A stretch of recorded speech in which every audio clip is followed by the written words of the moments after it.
Estamos no mais um episódio do Psividas. Hoje a gente está com a médica neurologista, a doutora Leila Carvalho, Leila Carla de Carvalho, né? É. E ela hoje vai explicar para a gente um pouco sobre neuropsicologia, sobre a medicina e a neurologia. Doutora Leila, seja bem-vinda ao nosso Muito programa. obrigada, Morgana. É É, um prazer estar aqui com você. ai, que bom. Me explica um pouquinho o que que é a neuropsiquiatria para a gente entender um pouquinho. Bom, antes de falar o que é a neuropsiquiatria, Uhum. eu acho importante a gente falar sobre a diferença entre a neurologia e a Sim, psiquiatria. Porque, na verdade, a neuropsiquiatria é uma interseção das duas especialidades, sim. né? Então, quando a gente fala em neurologia, a gente está falando em doenças do cérebro, do cerebelo, da medula espinhal, dos nervos periféricos, do sistema nervoso simpático, Sim. parasimpático, dos músculos, até dos vasos que também irrigam e drenam esses órgãos. E são doenças que, a princípio, elas têm um impacto físico, visível, objetivo. Então, pacientes com doenças neurológicas ou vão ter uma alteração dos sentidos, um dos cinco sentidos, Uhum. ou vão ter alterações do movimento, incluindo até os tremores, né? Sim. Dores crônicas, as dores neuropáticas, doenças do sono, as epilepsias, as dores de cabeça, os acidentes vasculares cerebrais, enfim, são doenças que têm um impacto físico, né? Uhum. Visível e detectável ao exame clínico neurológico. Show. Já as doenças psiquiátricas são doenças nas quais, quando a gente examina o paciente, a gente não tem objetivamente uma alteração do exame clínico, do exame neurológico, mas nós temos sintomas comportamentais ou alterações do humor, Uhum. sintomas ligados à emoção. A questão é que existem doenças neurológicas que trazem sintomas psiquiátricos. Sim. É aí que entra a As neuropsiquiatria. que junta, É né, essa as forças. interseção, é essa interseção entre a neurologia e a psiquiatria. Então, é comum o paciente, às vezes, ir buscar o neurologista com sintomas psiquiátricos e, às vezes, vai buscar o psiquiatra com sintomas até psiquiátricos, mas no fundo que ele tem uma doença neurológica causando as Uhum. alterações psiquiátricas. Dá um exemplo do que seria uma doença neurológica que muito aparece no consultório. A doença neurológica que aparece muito no consultório, pelo menos a minha prática clínica, Sim. são as doenças que a gente chama neurodegenerativas. São doenças como a doença de Parkinson, Uhum. as demências, dentre elas a mais frequente é a causada pela doença de Alzheimer. Sim. Isso é importante dizer. A É. doença de Alzheimer é uma das causas de demência, existem outras, Sim. né? Os acidentes vasculares cerebrais, as dores de cabeça, as epilepsias, as insônias, não é? Uhum.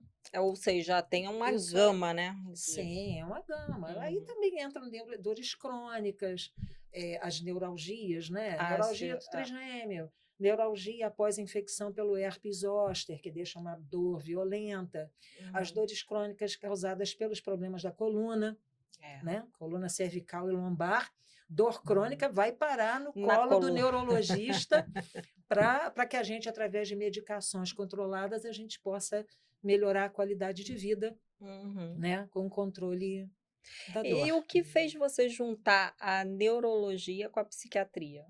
Bom, eu optei pela especialização em neurologia. Na verdade, eu comecei a minha vida fazendo residência em neurocirurgia. Olha só como é Olha, que a gente dá a volta.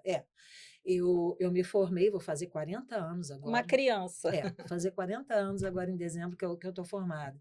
Me formei pela UERJ e eu gostava muito da parte cirúrgica. Fui fazer a residência em neurocirurgia, mas eu tive que sair da neurocirurgia. Minha mãe estava com câncer, eu já tinha uma filha pequena, estava grávida do segundo. Uma residência em neurocirurgia Muito pesado. ficava muito pesado. Então, eu falei, eu vou abrir mão da cirurgia. Então, eu fiz a minha especialização e comecei a trabalhar na neurologia. Só que a gente recebe muito paciente psiquiátrico na clínica neurológica. Antigamente isso era mais frequente, porque as pessoas até hoje ainda têm meio medo de psiquiatra, né? Então eu falava assim, eu não vou ao psiquiatra, mas ao neurologista eu vou. Então eu comecei a me dedicar ao estudo da psiquiatria. E eu sou uma neurologista apaixonada pela psiquiatria.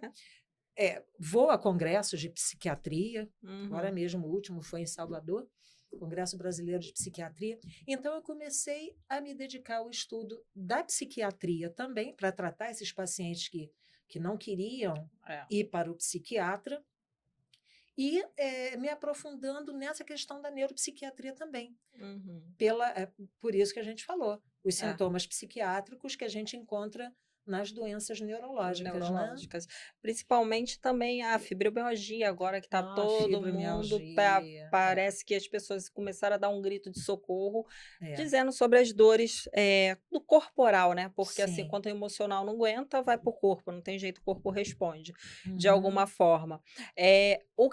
Como é que é a forma de tratar esses tipos de pacientes? Porque a gente está falando de duas escalas, né? Neurologia e psiquiatria. Quando uma coisa está interligada à outra, geralmente você vê os dois muito junto, por exemplo, um paciente que é mais neurológico com alguma doença já psiquiátrica. Com certeza, a gente tem vários exemplos. A própria fibromialgia, um dos sintomas da fibromialgia é a depressão. O paciente com fibromialgia, ele apresenta as dores no corpo, né? A sensibilidade ao toque, dor de cabeça, alterações intestinais, alterações do sono e depressão. Sim. Não tem como tratar fibromialgia sem dar antidepressivo. Então, o paciente chega muitas vezes no consultório do psiquiatra se queixando de depressão, porque a depressão está causando nele um sofrimento até maior do que a dor. Sim. Isso varia de paciente para paciente. E a gente, na anamnese, a gente vai perguntando sobre os demais sintomas, a gente descobre, você tem fibromialgia. Sim. Na verdade, a sua depressão, ela faz parte, né, de todo o quadro clínico da fibromialgia. Sim. E as doenças, por exemplo, como Parkinson, um dos sintomas precoces da doença de Parkinson, antes de virem aqueles sintomas motóricos, todo mundo conhece Parkinson por causa né, do transtorno de movimento, do tremor, da rigidez. Mas antes de aparecerem esses sintomas, o paciente tem perda de olfato, tem depressão, tem alterações do sono. Então, o paciente chega... isso já aconteceu várias vezes comigo. O paciente entra no consultório, a queixa dele é depressão. Aí entra aquele paciente com movimentos lentificados. Ele não tem tremor, sim, mas ele tem uma lentidão na execução dos movimentos, sim, né? Aquém do esperado. Quando a gente vai examinar o paciente, a gente vê que aquele paciente, ele, na verdade, ele não está apenas deprimido. Sim. Ele tem uma doença de Parkinson.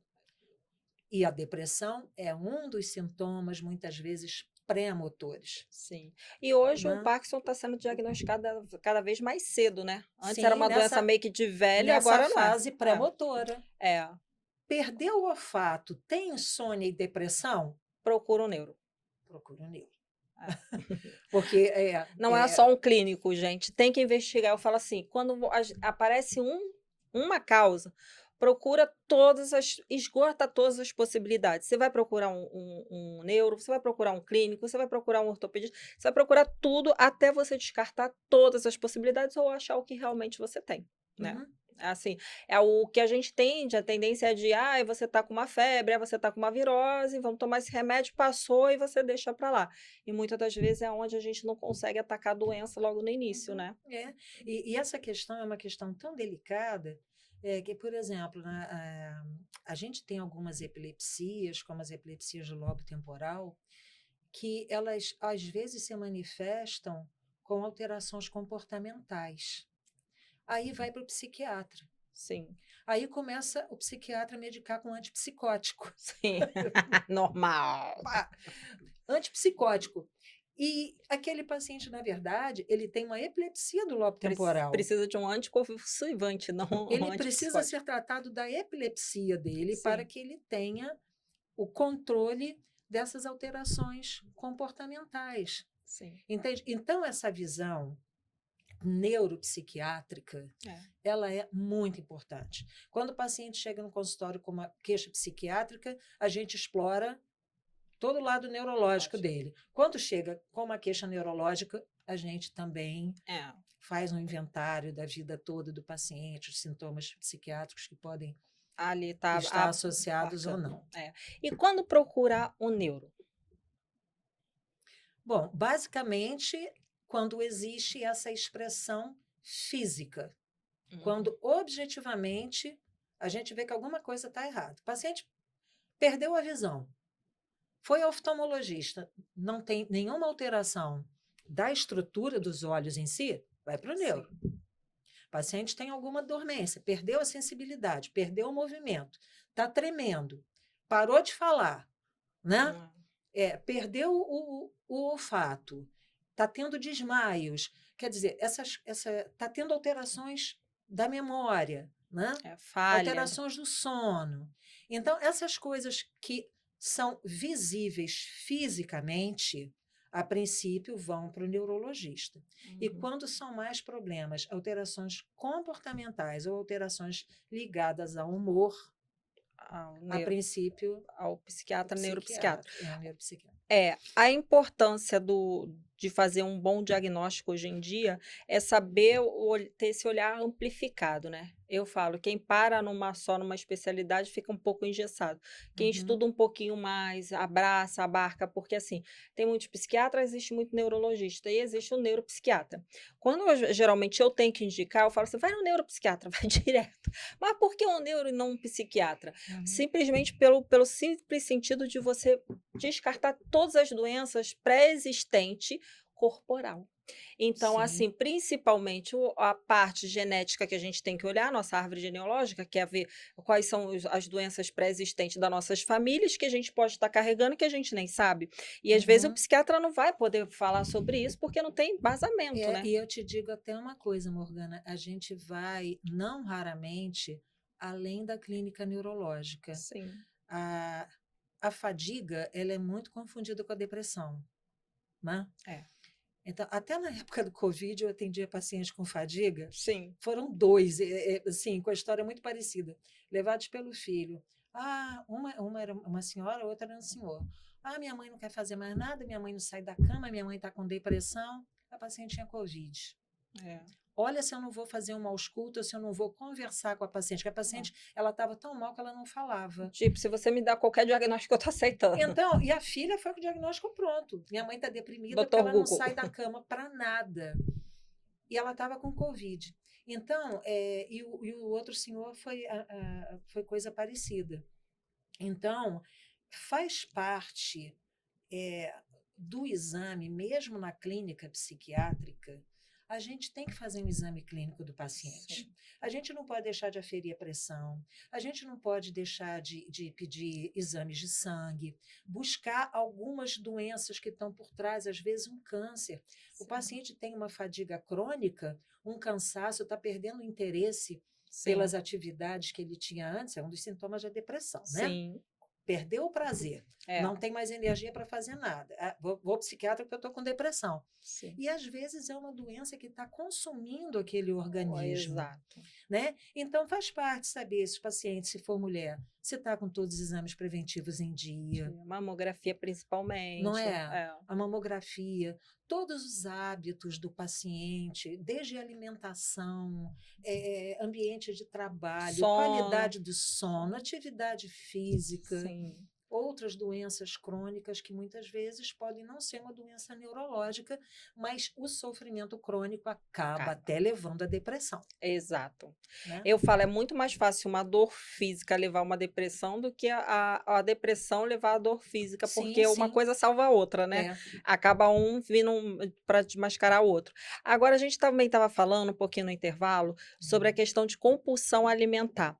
Como que as pessoas têm a tendência e o vício de linguagem de dizer que é compulsão? Porque agora tá tudo na modinha, né? A gente estava até conversando sobre isso. Uhum. TDAH, todo mundo é TDAH hoje em dia, todo mundo é autista, todo mundo tem compulsão alimentar, e aí as pessoas param de se responsabilizar pelos seus próprios vícios, né. Uhum. Então explica um pouquinho, que você falou tão lindamente lá, eu queria ter gravado, gente, para vocês verem, sobre a Hã. questão que é muito difícil a gente ver uma compulsão realmente, né, como É. é difícil, parece que é uma coisa que é bobeira, eu tô comendo esse amendoim todo, acabou, tô com compulsão alimentar, e não é. Uhum.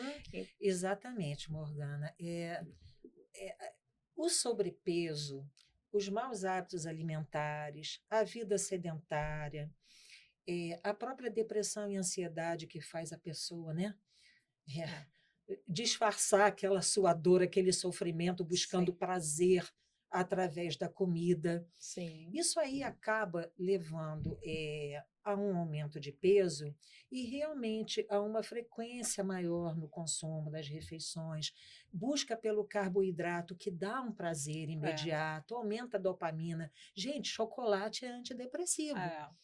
né? É aquele gás Então, para sua dopamina. é. Então, as pessoas acham que por elas estarem com um comportamento em determinado momento da vida, em parte compulsivo, ai, eu quero comer chocolate, eu estou nervosa, eu vou comer chocolate. É um comportamento parecido com quem fuma. Eu estou nervosa, eu vou fumar um cigarro. É, Que acalma. E a pessoa que está ansiosa muitas vezes vai buscar naquele alimento um prazer imediato, que é o sim, aumento da dopamina. Isso leva ao ganho do peso. O transtorno de compulsão alimentar é diferente. O paciente ele come uma quantidade, o prato é muito além do necessário, da sim, quantidade. Ele come, depois ele sente uma culpa absurda. Muitas sim, vezes ele corre para o banheiro, bota o dedo na na garganta garganta. para vomitar, Ou sente um mal-estar absurdo, porque sente um comeu mal. além do que o organismo está acostumado a suportar. Aí passa mal e é acompanhado sempre de um sofrimento muito grande após ingerir aquela quantidade Sim. absurda de alimento. Não, Ai, a diferente do caso de você comer o exemplo desse amendoim todinho e depois sentir culpa por uma coisa que eu poderia ter controlado, mas eu fui mais não controlei meus impulsos, comi e aí eu me senti culpada. Isso é uma culpa que passa, porque daqui a pouco você esquece, fez outra coisa, passa. O uhum, paciente não, ele vai comer isso daqui, vai tomar essa água, vai comer outra coisa, daqui a pouco ele vai sentar e ele vai falar: "Eu não estou mais aguentando, tô passando muito mal". Tem até um filme uhum, que fala muito sobre isso, A Baleia, baleia, pô, pô, filmaço, filmaço, né. Eu filmaço, vi aquele baleia. filme umas 2 vezes, assim, porque, primeiro que ele fala de dores emocionais, né, Uhum, de ali de um relacionamento, 2 relacionamentos com a filha e com o namorado, né, que ele troca a sexualidade ali, e depois com a compulsão, o quanto ele auto se destrói. Ali você vê, assim, a patologia da aham. compulsão. E aí as pessoas querem pegar isso daqui como aqueles programas de, sobre peso que Ah, tem no tem um Discovery. programa no canal É, aberto aí que então assim, que pessoas você de quase 200 quilos. isso é uma compulsão, não é o sobrepeso. O sobrepeso geralmente está muito entre eu quero, é vícios, a gente cria vícios, hábitos. A doutora falou uma coisa bem clara para vocês entenderem. A doutora Leila falou o seguinte: eu vou criando hábitos, eu vou comendo, aí daqui a pouco eu como mais um pouquinho, eu como mais um pouquinho. Isso ainda não é compulsão, gente. Então Uhum. tira isso, começa a dar nome às coisas importantes para vocês, porque senão vocês entram num modo automático e acaba não fazendo nada Sim. para se E o responsabilizar. que está acontecendo é esse abuso. E aí eu tenho que até falar, Pode até falar. alguns profissionais acabam lançando mão de medicamentos Sim, que reduzem o apetite para facilitar o caminho do paciente ali. é, Entra bupropiona, é. entra Naltrexona, lisdexanfetamina, Graças a Deus agora é menos, mas lembra a época da Anfipramol, Anfetamina, Fenproporex, aquilo aquela era coisa. uma febre. Então, e o que Hoje que as canetas, né, acontece? a O Ozempic, agora vem a Ozempic. Mojuara, uma coisa assim. Então, o que que acontece? Isso aí deixa o paciente muito satisfeito, enquanto ele está tomando o remédio, ele consegue perder um pouquinho de peso, quando para, É, volta tudo. Porque a gente não pode buscar soluções fáceis e mágicas. mágica. Gente, isso é um problema que a gente vê muito no É. consultório. O paciente vai, ele quer remédio para acordar, remédio para dormir, remédio para ficar feliz, remédio para aumentar a potência, remédio para E diminuir para pagar cartão de libido, crédito. remédio para comer mais, remédio para comer menos. É, Daqui a pouco você vai tomar pílula para tudo, você não vai precisar fazer nada. exato. E o cérebro resiste muito à mudança de hábito. Sim. Isso é uma coisa que é da natureza do funcionamento cerebral.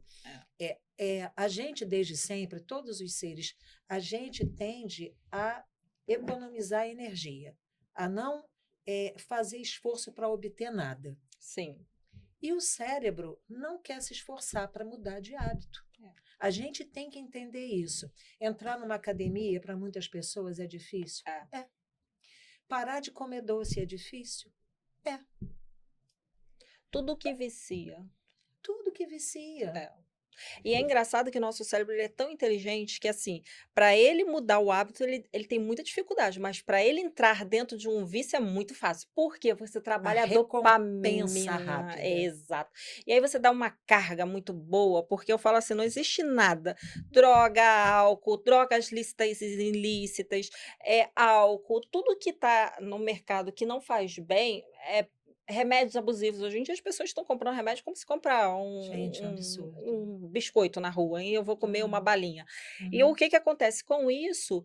Vai criando hábitos e quando vê, tá uma dependência. Outra coisa que eu quero deixar aqui, que a gente estava falando, sobre os medicamentos, muitos médicos trabalhando com Vivance para emagrecer. Gente, se vocês tomam esse remédio, essa medicação, tá, doutora Leila aqui que pode deixar, porque eu tenho estudado sobre isso e tenho visto. Você dá uma carga de dopamina no seu corpo, você vai trabalhar com muito mais eficiência, só que você vai criar um vício tão grande que o estrago depois é causa maior. dependência. Exato. E a questão é essa, uma medicação que, a princípio, ela foi criada para o transtorno de déficit de atenção, né? Sim. Porque quem tem TDAH tem déficit de dopamina. Sim. Então, você dá um banho de dopamina no cérebro, aí você consegue concentrar, produzir, fazer energia e tal. Quando chega no final do dia, dá um esgotamento, vai diminuindo o efeito daquela medicação. O paciente, às vezes, se vê assim com esgotamento, com cansaço, com uma coisa, e chega no dia seguinte, eu preciso tomar. Eu preciso tomar. Então, como um dos efeitos colaterais é a redução do apetite. Ajuda muito, né? Os estudos mostraram que é realmente eficaz no transtorno da compulsão alimentar. Mas aí vem a beirinha, que nem foi a bupropiona, né? Que foi inicialmente, veio para o mercado para ajudar os tabagistas e tal. Tem uma ação antidepressiva. Sim. Aí começou a entrar na prescrição nos tratamentos de emagrecimento. Gente, se a gente não mudar hábitos, a gente cria aquele efeito sanfona. Toma remédio, emagrece. Para de tomar remédio, engorda. E muitas das vezes parece uma coisa boba, mas assim, falar não. Não é só falar não para o outro, é falar não para si mesmo. Sim. É se dar limite, é você colocar limite. Não vou comer isso agora. Eu posso comer uma coisa daqui a meia hora mais saudável. Gente, não terceirizar a responsabilidade, tá? Assim, eu não quero comer, mas o meu marido compra pizza. Pomba, abrir a boca é você que abre, não é o teu marido. Ele não te coloca de goela abaixo. Não é? Eu preciso ir para academia, mas o meu marido não vai. Chega em casa, não vai, aí me chama, pede para fazer uma coisa, para fazer outra. Então, a gente começa a colocar no outro a responsabilidade de atos que são nossos, gente. E olha, depois que a saúde vai embora, para voltar é complicado, né? Não, Morgana? É muito mais difícil você recuperar uma coisa danificada que você causou danos ali para o seu corpo, do que você fazer um pré-tratamento para não chegar àquilo. Então, assim, muitas pessoas querem ter uma vida longa, uma qualidade de vida, mas não está fazendo nada. Eu Sentada no sofá, vendo Netflix, com tomando o seu sorvete, controle. comendo pizza e Coca-Cola, não vai E ligando para chegar o seu longe com médico, me muita passa saúde. Vivance, porque assim, outro dia eu escutei de uma paciente, Uhum. já estou tomando há 3 meses, eu acho que já não está fazendo mais efeito. Calma aí, não está fazendo efeito, não. Você que potencializou o seu vício. Mas aí é aquela questão, gente, tudo. Não existe médico, não existe psicólogo, não existe milagre. Se você não tiver a sua responsabilidade, sua contribuição. A gente é ferramentas que a gente tem para poder guiar vocês, mas a guia, quem leva é vocês. Então, assim, o médico passa a prescrição, é vocês terem a responsabilidade de tomar nos horários certos, fazer a medicação certa, saber dizer não, saber, eu falo assim, se dá um pouquinho de amor, porque assim, quando eu digo não para isso, eu não estou dizendo não por um prazer, eu estou dizendo não por uma qualidade de vida. Eu estou aumentando minha vida há 2 anos a mais. Então, assim, a gente tem que pensar no que eu estou dizendo não. Eu estou dizendo não só por um prazer momentâneo. Hoje a gente está falando sobre isso, sobre os vícios. Hoje o álcool, por ser liberado, né, eu falo assim, é uma das causas mais danosas que entra a parte de feminicídio, acidentes de carros que hoje em dia ainda não é contabilizado com o acidente do alcoolismo, porque não se fazem mais ainda bafômetro quando tem acidente de carro. Então, tudo que tem muita agressão, você vê brigas em bares, briga, confusão em casa, em família, família sendo destruída por causa do álcool. E é uma coisa que é liberado. E é estimulado. Tô feliz, vamos beber, tô triste, vou beber, vamos comemorar, tudo é momento de comemorar. E aquela questão, qual é a minha responsabilidade? Igual a doutora Leila falou, de eu ingerir. Eu posso estar com o meu marido, eu amo meu marido de paixão, mas eu amo ainda mais minha vida. Então, assim, cada um com a sua escolha. Se ele quiser tomar 10 litros de cerveja, o problema é dele, ele vai tomar as 10 cervejas, agora eu não. Agora, a gente tem que ver também, porque é uma coisa complexa, né? Sim. Porque quando a gente está diante, realmente, de uma doença de base, de um transtorno, né, de humor, uma problemática muito grande familiar, em que a droga é a fuga, Sim. esse paciente realmente não é fácil para ele se livrar da droga. Passa a ser até terapêutico, né? Pois é. Aí ele precisa do apoio da psicóloga, né? Precisa de uma boa terapia para ir lá nas origens daquela dor. Sim. E muitas vezes o paciente se autossabota, né? Muito. Então, a gente vê muito isso. As pessoas sabem o que é bom para si. Mas quando chega na hora de fazer algo que é bom para si, dão para trás. O que está acontecendo? E ainda resistem muito quando a gente fala, você precisa de um apoio terapêutico, você precisa, além da medicação, você precisa buscar uma psicóloga, a gente precisa entender o que está na origem, o que está na base de todo esse comportamento que a gente vê hoje, porque assim, quando a gente come um chocolate por sem vergonhice, eu vou usar o termo sem vergonhice, porque eu sou sem vergonha com chocolate, eu consigo ficar sem meu chocolate, mas de vez em quando eu sou meio sem vergonha, vou lá e como mais um pouquinho. Mas é uma coisa que eu tenho noção disso, eu consigo controlar. Sim. E tem consciência do que está fazendo. A gente tem consciência, mas existem pessoas que a gente não está falando do transtorno da compulsão alimentar, não. Mas tem pessoas que vão buscar na alimentação, na droga, isso que a Morgana falou. Compensação para uma dor. E a gente tem que mexer nesse ponto. A gente tem que entender qual é essa dor. E, gente, não é só tomar antidepressivo. Muitas vezes o paciente tratando a ansiedade, tratando a depressão, ele vai passar a comer menos. Ok, mas o que está na base disso tudo? Não é só tomar o antidepressivo, vou ficar feliz, e os problemas estão resolvidos. Não existe a pílula mágica, gente. A depressão não se trata apenas com remédio. É remédio e terapia. Se fosse assim, Por exemplo, você toma um remédio para emagrecer, emagreceu, você não volta mais a engordar porque você curou a causa. Então, Uhum, assim, o remédio ele não cura a causa. E muitas das vezes é muito mais pré-existente genético, e aí a gente, pô, o psicólogo vai mapear toda aquela parte, se for o cognitivo comportamental, que também é uma das áreas que eu abraço, fora a sistêmica, a gente vai ver a parte da terapia do esquema, que a gente vê também aonde você modulou ali na infância que te deixa tão preso aquilo dali. Não é que a gente volta no passado, mas sim a gente vai ver as crenças que ficaram desde que você vem arrastando até agora. Nós uhum, todos somos permeados por vozes repressoras e acolhedores, eu falo assim. aham. E assim, a gente tem que entender que a gente precisa saber quem é que está comandando, quem está dirigindo. É você, porque eu falo assim, sabe qual é o momento que alguém tem que procurar uma ajuda? Quando eu falo assim, eu não consigo deixar de comer isso. Eu não consigo por quê? Porque eu posso dizer não para aquilo. Eu posso dizer não para esse álcool, eu posso dizer não para aquela comida, eu posso segurar mais 5 minutos de angústia de uma fome e comer uma coisa mais saudável. Por que que eu não consigo dizer esse não para mim? E aí É. depois eu tenho que me sentir mal, que Aí aí a parece coisa que tá na tá compulsão, né? mais, é, a Exatamente, coisa está mais enraizada. exato. Agora, quando te procuram para compulsão, como é que é o tratamento? Bom, depende, né? É, é, Primeiro você diagnostica existe. que não é não Primeiro, a é gente tem que saber se é uma compulsão é, mesmo, né? Ou se o paciente é tem. sobrepeso. Não, às vezes o paciente tem um comportamento compulsivo nessa busca. Por exemplo, às vezes o paciente deprimido vai para o shopping, né? Tem até aquele negócio, aquela brincadeira, tá deprimido, vai para o É, shopping. Porque são pequenos prazeres que faz. que, que o alegram. Então, pode ser comprar uma caixa de alfinete, mas o comprar É. parece que massageia um pouquinho, a pessoa Hum, fica feliz, como fica feliz com chocolate, como fica mais tranquilo com cigarro, como fica mais relaxado com o álcool. sim, E ele é levado àquela repetição daquele comportamento para ele encontrar alívio da sua dor, sim. né?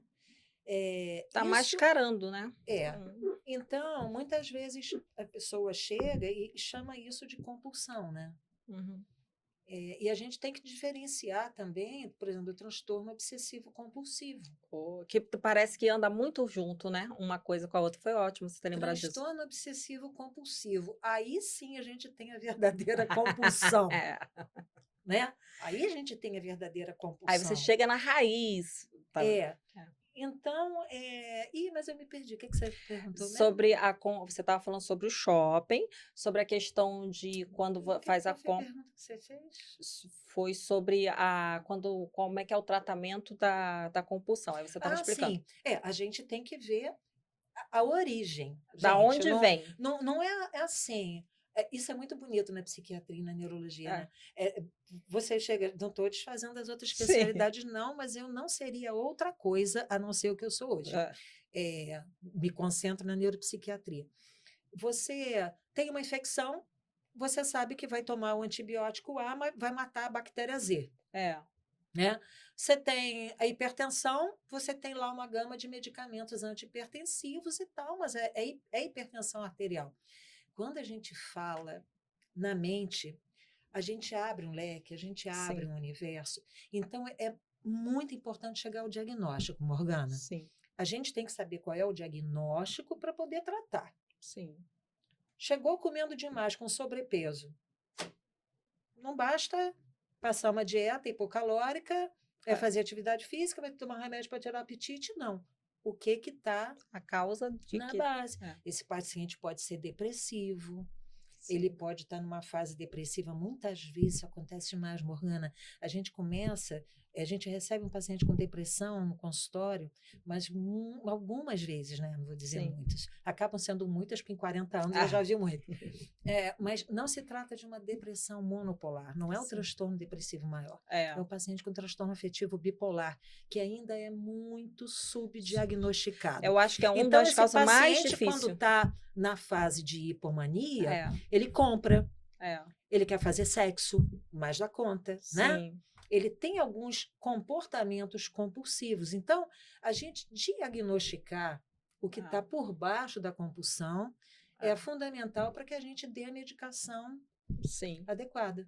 E não adianta vocês chegarem nem na neuro, nem no psiquiatra e achar que vai ter o diagnóstico logo na primeira, mais ou menos você pode ter uma hipótese, mas assim, mais do que isso, é só com o tempo. Até porque hoje, pelo Google, por todas essas informações muito truncadas que a gente tem nas redes sociais, nas redes de apoio que a gente tem, a gente já chega meio que rotulado no consultório. Então, Uhum. o médico também, o psicólogo fica muito refém de vocês saírem dessa capa para mostrar realmente o verdadeiro vocês. Porque às vezes vocês já chegam tão certo daquilo que tem que compra aquela verdade como se fosse absoluta. E todas as causas, 90% de todas as nossas experiências, a doutora Leite tem 40, tem 15, sou um bebê perto dela, mas assim, a gente pode entender que 90% é uma depressão. E a gente tem que começar descartando ela para ver o que que aparece logo depois. Com certeza, Morgana. E é assim uma coisa que a gente vê muito, né? A É, pressa é inimiga é, de um bom a diagnóstico. gente, a gente vê o paciente querendo o diagnóstico. É, E a gente tem que fazer as pessoas entenderem que diagnóstico psiquiátrico é difícil, muitas vezes. sim, O diagnóstico neurológico às vezes mas não entra numa complexidade tão tão grande, grande. porque a gente tem a objetividade. Sim, A gente faz uma ressonância e encontra lesão, faz uma eletroneurografia, faz um exame, faz um é, exame de líquido, pulsão lá, bapum, está ali o diagnóstico. Na psiquiatria não tem isso. é, E a gente tem que buscar, porque você falou da depressão cada vez mais prevalente, sim, e assim vai continuar, é um é, crescimento exponencial, porque muitas vezes a gente está diante de uma criança muito sofrida, né? De uma criança que foi negligenciada, de uma é. criança que foi abandonada, que não teve amor. Isso está provado. Crianças, Cientificamente. É. cientificamente.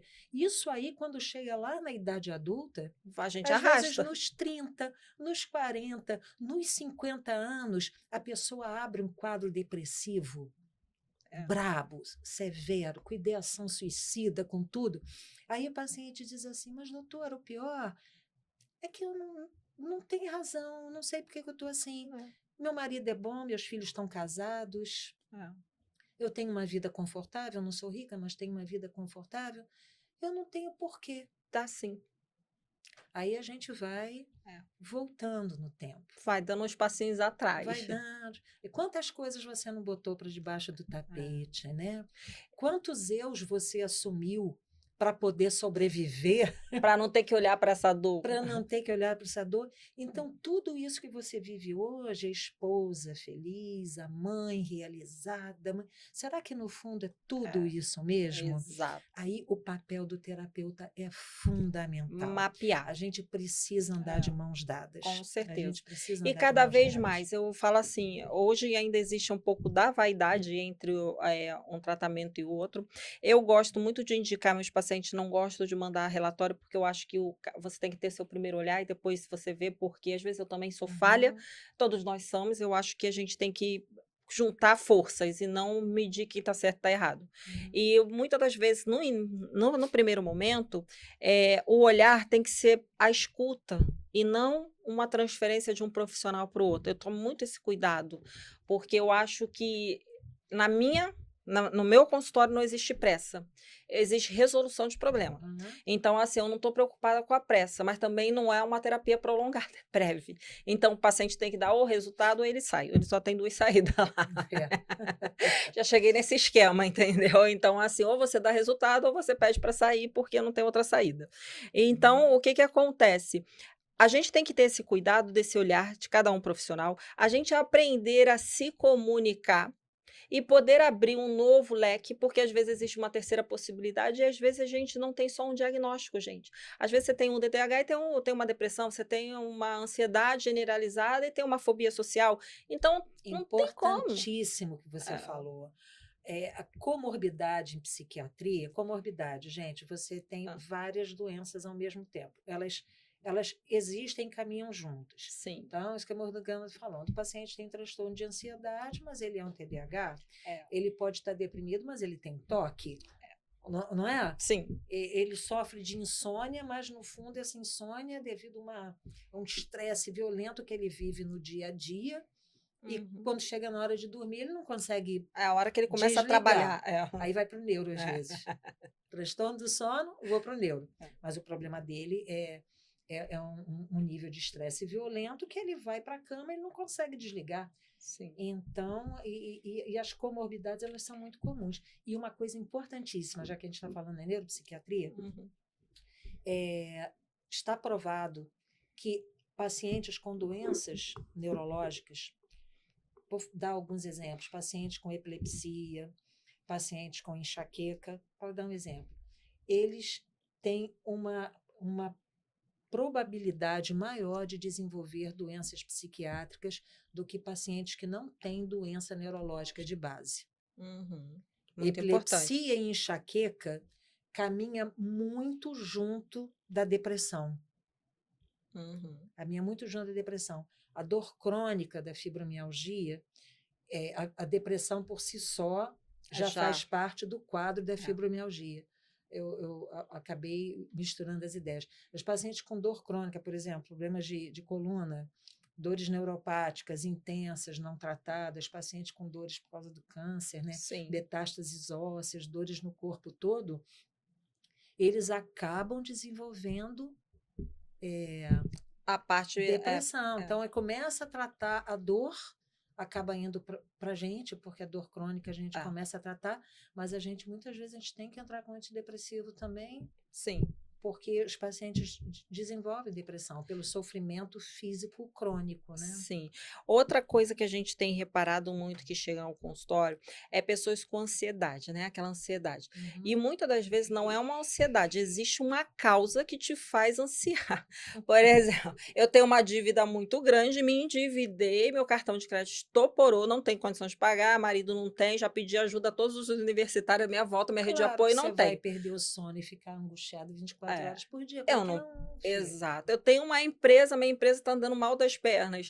Eu vou começar a não dormir. Eu tô com uma ansiedade, tô com depressão. Não, gente. Então, qual é o problema da escuta? Por que existem os médicos especializados? Por que existe a parte clínica para vocês entenderem? Porque muitas das vezes a gente vai descartar todas as partes e evidências comportamentais que envolvem todo você por uma volta, para que a gente entenda o que está acontecendo com o seu corpo. A insônia é uma das causas hoje em dia mais que se queixa, né? E é uma coisa que a gente precisa muito, a qualidade de sono, né? Fundamental. Exatamente. O sono entrou há pouco tempo como um dos pilares do estilo de vida. Sim. A gente falava muito em alimentação, atividade física, gerenciamento de estresse, de doenças crônicas, né? Tratar hipertensão, diabetes. O sono hoje está como pilar. Sim. Entende? Realmente, até a questão a de falta de sono traz problemas na cognição, na memória, raciocínio, no humor também. Sim, falha de memória. Desempenho, Então, assim, você acaba tendo muito por causa disso. Então, qual é o efeito maior? A gente saber quais são as causas que fazem isso vir a passar, né? Agora, me diz uma coisa: quais são os tratamentos disponíveis para a doença neuropsiquiatra? Quais são o que mais funciona? Aí depende de Quais do são os problema, estudantes? Por exemplo, você falou uma coisa, você sabe que Depende o do Parkinson também está tendo diagnóstico. muita questão de fobia pela vergonha, né? Fobia social. A gente vê muita pessoa fazendo isolamento. O paciente com doença de Parkinson, ele, além dele tomar o remédio para o transtorno do movimento em si, a gente precisa entrar com antidepressivo, a gente precisa entrar com medicação para o transtorno do sono, porque o paciente com Parkinson é comum ter transtorno comportamental do sono, REM. Então, aquele paciente que tem sono agitado, que dá soco na esposa, que joga o travesseiro, que arranca lençol da cama, que se mexe a noite inteira, fala dormindo. Isso é um dos sintomas do Parkinson, né? Esse transtorno de sono a gente trata de uma forma. É diferente daquele transtorno de sono pelo paciente que está passando por um problema sério ou que está numa sobrecarga no trabalho. Gente, algumas categorias profissionais estão sofrendo cada vez mais. Bancários, já vou dizendo logo, professores. Bancário, motorista de ônibus, que eu tenho, vou falar, eles para mim são super-heróis. Motorista de ônibus, gente, serviços públicos a saúde está muito escassa. na saúde. Então, dependendo do diagnóstico, a gente vai ter tratamento diferente. A pessoa chega com queixa cognitiva, comprometimento cognitivo leve. Ainda não é a demência, gente, é um comprometimento leve. Se o paciente tem um transtorno do sono, ele vai ter um comprometimento cognitivo. O tratamento é um. Mas se ele tem comprometimento cognitivo leve, como um início de um processo demencial, que a gente já viu, uma alteração na ressonância, na avaliação neuropsicológica, o tratamento vai ser outro. Então, não existe assim, qual é o tratamento dos transtornos neuropsiquiátricos? Vai depender da causa. A epilepsia do lobo temporal, com problemas comportamentais, o tratamento vai ser totalmente outro. diferente. Agora, existem exames para ser feitos? Uma das perguntas que foram feitas é: existem exames e testes específicos que podem ajudar o diagnóstico dessas doenças? Por exemplo, da neuropsiquiatria, porque a neurologia tem, né? Sim, mas é junto. É junto. A neuropsiquiatria, basicamente, engloba os sintomas psiquiátricos nas doenças neurológicas. Sim. Tá? Mas a gente também tem o contrário, né? Sim. A gente tem um paciente com sintomas que acabam sendo neurológicos, mas a doença é psiquiátrica. A dor de cabeça é uma delas. Se a gente vai para dor de cabeça, dor de cabeça é uma dor de cabeça tensional, né? Você trata a ansiedade do paciente, você vai melhorar a dor de cabeça. Não é aquela dor de cabeça com desculpa que vocês estão em casa, não. Então, assim, exames, objetivamente, a gente tem para detectar doenças neurológicas. Sim. Você tem a ressonância, a tomografia, a eletroneuromiografia, exames do líquor, né? Isso aí para resumir. Doppler, né, de vasos, de carótidas e tal. Para as queixas psiquiátricas, a gente não tem exame. Não tem assim, estou depressão. Estou com depressão, faz uma ressonância para ver o que vai aparecer. Não. Faz um exame de sangue, faz um não sei o quê. Não vai aparecer absolutamente nada. O que ajuda, aí entra você, né? É aquela bateria de testes, avaliação comportamental, avaliação cognitiva. Esse é um instrumento que ajuda muito a gente a definir o tratamento farmacológico. Porque o psiquiatra não vai fazer a bateria, avaliação neurocognitiva, né? Ou a avaliação neuropsicológica. A gente faz uma testagem rápida, né? Um Minimenta, uma coisa ali, mas a gente manda para um neuropsicólogo. Então, com essa avaliação comportamental e cognitiva, isso aí traz muita base para a gente ver, poxa, naquela escala ali, quanto que tem de depressão, quanto ele tem de transtorno de personalidade.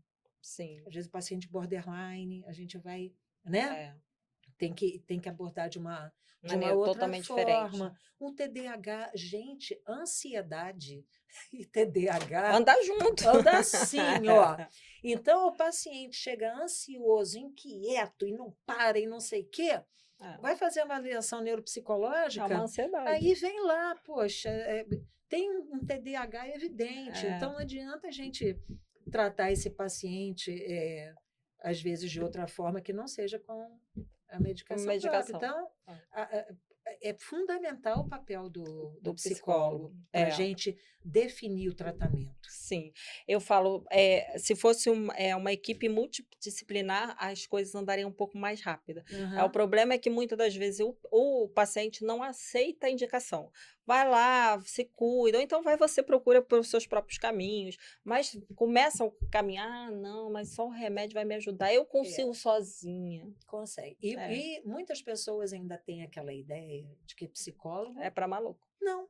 Vai chegar lá, só vou conversar. Eu vou ficar falando, aí vou embora, aí eu volto, aí eu fico falando, a psicóloga olha para minha cara, semana que vem você volta, eu fico falando.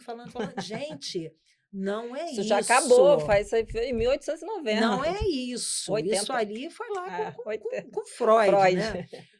Hoje em Vai lá na dia, minha que vocês vão ver sai de cabelo em pé. Só na é, primeira você já sai com tanta resolução de problema aí que você tem que e fazer movimentos. infelizmente ainda existe esse Essa modelo na cabeça das é. pessoas, né? Exato. E assim, eu falo, todas as terapias são válidas. Eu acho que a gente tem que procurar que a gente se adeque ao profissional, Uhum. à linha dele, saber qual é o médico, se você confia na doutora Leila, é fazer na linha que ela se sente mais confortável, porque eu acho que é essa troca que vale muito mais. A gente tem que entender que é uma equipe e a gente tá querendo a eficácia do paciente. E assim, quanto mais eu falo, a gente não tem reconhecimento. Qual é o nosso reconhecimento? A melhora de vocês. Com certeza. Então, E uma coisa muito importante, falando mais dos transtornos psiquiátricos do que dos neurológicos, a coisa não é assim, gente, de uma hora é, para outra. O tratamento farmacológico dos transtornos psiquiátricos requer um tempo. Então, o paciente vai tratar de uma depressão, não existe um remédio que ele vai tomar hoje e vai acordar feliz amanhã. Não existe isso. O paciente, para chegar onde chegou, foi um processo. não foi da noite Foram, para o dia.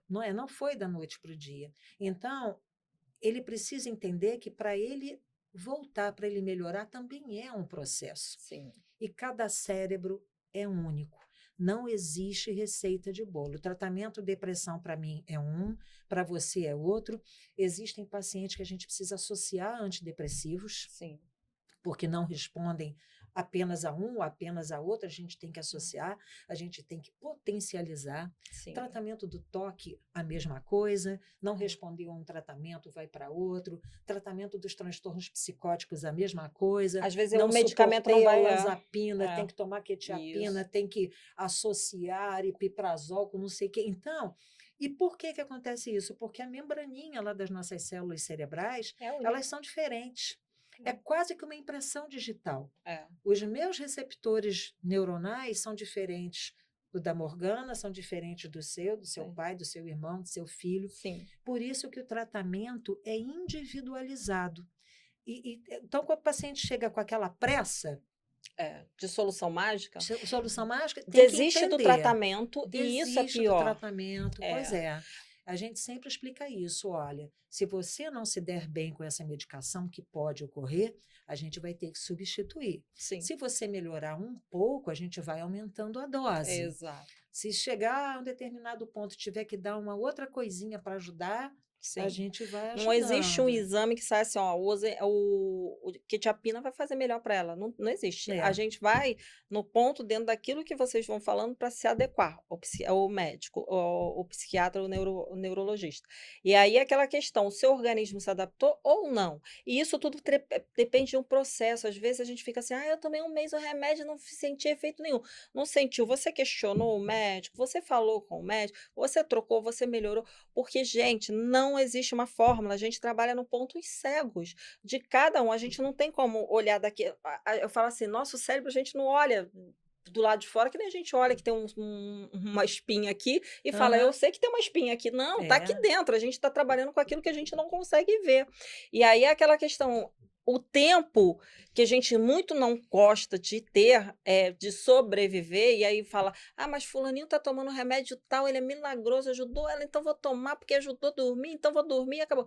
Gente, vocês só estão dando efeito rebote, muitas das vezes causando outros problemas de saúde e neurológicos, principalmente a gente tem visto muito, Efeitos né? colaterais, extrapiramidais, É aí chega no exato. consultório neurologista com problemas do movimento, são efeitos colaterais Ah, de medicações psiquiátricas, né? sim, E o que a gente tem que também sempre bater na tecla, você falou da questão da causa, eu vou bater nisso mais uma vez. Um paciente que está ansioso por algum problema de real. difícil solução, eu até costumo dar esse exemplo, é um exemplo bobo, mas É, eles entendem. Eu falei, vem cá, o que adianta eu dar um remédio a você para dor e pegar esse alfinete e não parar de espetar você? é, Eu estou espetando, eu estou causando dor, mas eu estou te enchendo de dipirona, de tramal, é. né? Então, esse fator que causa dor, ele tem que Isso é ser retirado. retirado. Porque senão não vai adiantar É. tomar um remédio. E aí aquela questão, eu falo, o que eu costumo dizer é o seguinte: remédio não cura ninguém. Ele é um Sim, paliativo para você paliativo, ele melhorar. melhora os Se você tem sintomas, né? câncer, vai ir até o final com câncer. Isso não quer dizer que você vá morrer do câncer, pode morrer do coração e não morrer do câncer. Mas Uhum. você vai acompanhar aquela doença, diabetes, outras doenças, depressão. Você vai ter. O problema é como você vai lidar com elas. E aí, aquela questão, a gente só muda um comportamento quando eu conheço ele, quando eu me identifico que eu tenho ele, quando eu aceito, eu acolho. Eu falo assim, a gente tem que acolher nossas dores. Às vezes a gente nega, eu não sei por que que eu tenho isso. Calma, tudo começou, tem um porquê.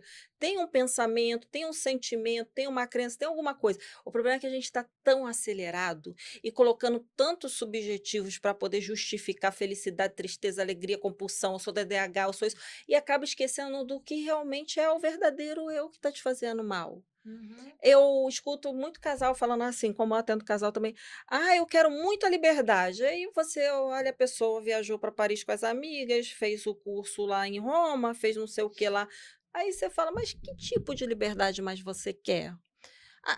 Eu queria mesmo, na verdade, um companheirismo. Por que que você não fala que queria um companheirismo? Porque é muito mais bonito a gente falar para uma sociedade que eu quero liberdade, porque isso comove mais as pessoas. Só que nisso você está mascarando seus próprios sentimentos. Então, aprende a falar o que de fato te incomoda. E assim, não Uhum. é falar para todo mundo, mas chegar uma pessoa, um profissional específico que vai te ajudar. Não adianta você realmente falar para os seus amigos na esquina de um bar, que ele vai falar, minha filha, troca, é melhor trocar, deu defeito, troca, né? Assim. É, Aí não causa aí continua, aí fica é, aquele loop e não sai desses sintomas, né. é. É o que a gente mais vê. E só uma observação agora, que é uma coisa que também está cada vez mais sendo abordada, falando nesses pilares de qualidade de vida, existem depressões que estão associadas, desencadeadas ou potencializadas por problemas intestinais. Sim. Isso é fato, gente. Isso não é De vez em quando tem paciente que ri e fala assim: Poxa vida, eu vim aqui, você está me passando remédio para melhorar a minha microbiota. Eu falei: Mas seu intestino está todo ruim. O meu Você é é todo estragado. constipado, ou tem diarreia, tem uma alimentação horrível, tal, você vai ser uma pessoa mais ansiosa, você está mais propenso a desenvolver uma depressão. Então, vamos consertar o que está errado, É. vamos fazer atividade física, vamos ter uma alimentação de qualidade, vamos tomar uma medicação que vai melhorar a sua microbiota. Microbiota são as bactérias que Boas. existem no intestino. Porque esse negócio de dizer que o intestino é um segundo cérebro, na É. verdade, não é o cérebro. É. Mas, gente, o intestino fabrica muita serotonina, muita. A maior parte da serotonina que a gente tem no nosso corpo é produzida no intestino.